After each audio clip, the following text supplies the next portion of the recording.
1734 کے اندر ایک واقعہ پیش آیا۔ گندے ذہن کے انسان نے رسول پاک صلی اللہ علیہ وسلم کی شان میں گستاخی کی، اور اس وقت کے جو بادشاہ تھے، مسلم بادشاہ، ان کی عدالت کے اندر مقدمہ چلا۔ مسلمانوں نے مقدمہ دائر کیا، گواہ پیش ہوئے، ان کی طرف سے بھی گواہ پیش ہوئے۔ پوری تحقیق کے بعد میں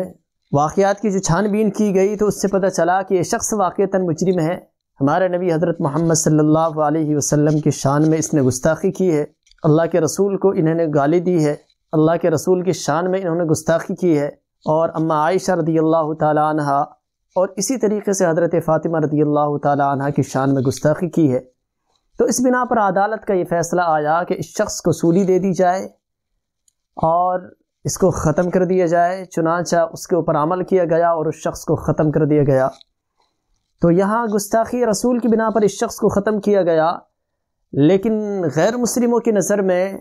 دوسرے دھرم والوں کی نظر میں اور ان کے سماج کی نظر میں، جس سماج سے یہ شخص تھا، ان کی نظر میں وہ شخص شہید ہو گیا، گویا کہ اس نے بلیدان دیا اور بہت بڑی قربانی دی۔ اس بنا پر ان لوگوں نے سوچا کہ ان کی سمادھی پر ہر سال ان کی برسی کے اوپر کوئی ایسا کام کیا جائے کہ یہ شخص تاکہ ہمیشہ یاد رکھا جائے۔ تو کافی غور و فکر کے بعد یہ بات سامنے آئی کہ کیوں نہ پتنگ بنائی جائے اور پتنگ کو اڑایا جائے،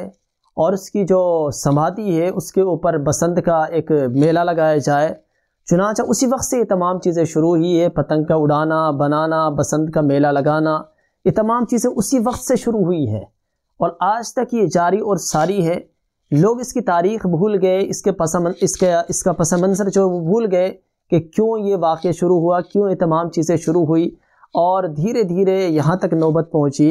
کہ غیر مسلموں کے ساتھ ساتھ آج کل مسلمان بھی اس تہوار کو بہت زیادہ مناتے ہیں،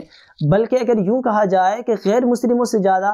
مسلمان اس کو مانتے ہیں، مسلمان اس کو مناتے ہیں، باضابطہ اس کے اندر چھٹیاں رکھتے ہیں، کام والے بھی کام پر نہیں جاتے ہیں، اور اسی طریقے سے گھروں میں عورتیں بھی ماشاءاللہ خوب اس دن کے اندر یا اس دن جو میلہ لگتا ہے اس کے اندر خوب جانے کی کوششیں کرتی ہیں، جاتی ہیں۔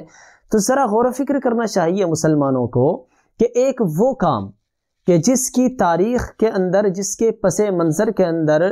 کہ جس کے بیک گراؤنڈ کے اندر اتنی خطرناک باتیں ہوں، اتنی گندی چیزیں ہوں، اور پھر ہم اس کو مانیں، اس کو منائیں، اس کے اوپر خوشیاں منائیں، اس کے اوپر پتنگیں اڑائیں اور ایسے میلے کے اندر ہم شرکت کریں، کتنی شرم کی بات ہے۔ ذرا آپ اندازہ لگائیے کہ ہماری غیرت کیا اس کو گوارا کر سکتی ہے کہ کوئی شخص ہمارے باپ کو گالی دے یا ہماری ماں کو گالی دے، ہماری بہن کو برا بھلا کہے، یا اسی طریقے سے ہمارے خاندان میں سے کسی عورت کے بارے میں کوئی غلط ٹپنی کرے، وہ غلط تبصرہ کرے، اور پھر ہم اس کو برداشت کر لیں، اسی کے ساتھ بیٹھیں، اسی کے ساتھ کھائیں، ان کی خوشیوں میں شریک ہوں، ان کے غموں میں شریک ہوں۔ تو یہ کہاں کی غیرت ہے، کتنی بے غیرتی کی بات ہے۔ اس بنا پر ہمیں سمجھنا چاہیے، مسلمانوں، اپنے بچوں کو سمجھانا چاہیے، یہ واقعہ ان کو بتانا چاہیے کہ کس طریقے سے اس پتنگ بازی کا، پتنگ اڑانے کی شروعات ہوئی ہے اور بسنت کے میلے کی شروعات ہوئی ہے۔ یہ تاریخ ہمیں بتانی چاہیے، ورنہ یاد رکھو میرا عزیز ہو، ہمارے جو اعمال پیش ہوتے ہیں اللہ کے رسول کے سامنے جا کر پیر کے دن، جمعرات کے دن، تو کیا اللہ کے رسول سوچتے ہوں گے ہمارے بارے میں کہ کیسی امت ہے میری کہ ذرہ برابر انہوں نے خیال نہیں کیا، ان کو ذرہ برابر غیرت نہیں آئی، شرم نہیں آئی کہ جو میری شان میں گستاخی کرنے والے لوگ تھے، انہی کے جو تہوار ہیں، انہی کے جو میلے ہیں اور انہی کے اندر یہ شرکت کر رہے ہیں، ذرا برابر انہوں نے میرا خیال نہیں کیا اور میرا لحاظ نہیں کیا۔ تو اس بنا پر میرا عزیز ہو، ان تمام چیزوں سے اپنے آپ کو بچانا چاہیے، اور ویسے بھی اس کے اندر اسراف ہے، ناجائز اپنے مال کو خرچ کرنا ہے، کہ جو لوگ اپنے مال کو ایسی جگہوں میں خرچ کرتے ہیں، ایسے راستوں میں خرچ کرتے ہیں، ایسی چیزوں کے اوپر خرچ کرتے ہیں کہ جو شیطانی چیزیں ہیں، اللہ تبارک و تعالیٰ نے قرآن کریم کے اندر ایسے لوگوں کے لیے سخت وارننگ دی ہے، سخت مذمت کی ہے، سخت برائی بیان کی ہے، اور ایسے لوگوں کے مالوں کے اندر، جائیدادوں کے اندر، کمائیوں کے اندر، کاروبار کے اندر بالکل خیر و برکت نہیں ہوتی ہے، اور ایک دم ان کے کاروباروں کے اندر، ان کے گھروں کے اندر بے برکتی شروع ہو جاتی ہے، آپس کے اختلافات، لڑائی جھگڑے، یہ تمام چیزیں شروع ہو جاتی ہیں۔ اس بنا پر میرا عزیز ہو، ہمیں چاہیے کہ ایسے ہر ایک تہوار سے ہم اپنے آپ کو بچائیں۔ اسلام نے جو ہمیں تہوار دیے ہیں، عید کا تہوار ہے، بقرعید کا تہوار ہے، اور اگر زیادہ کسی کو ذوق ہے تو جمعہ کا ماشاءاللہ دن آتا ہے ہفتے میں ایک دن،